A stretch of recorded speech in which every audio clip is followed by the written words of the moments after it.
Okay, so property number 2, another 3-bedroom property on the same road, this time 144 Longwood Road.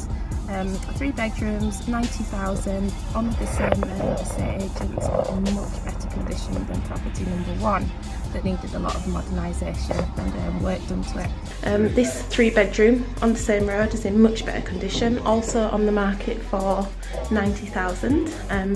And this room in particular is my favourite. It's a dormer. Really good space, really good condition as well. So you've seen the pictures, you've seen the clips. The only thing I would probably say with this property is the kitchen. You've got what's called a living kitchen. That is, your kitchen is in the living room, and there is no other place to put it, quite frankly. And when you enter the property, what we didn't notice immediately was there's the plumbing on the left hand side for your washing machine. So when you enter the property, in your porch, that's where your washing machine would be. So 3 options really as an investor when you're looking at property.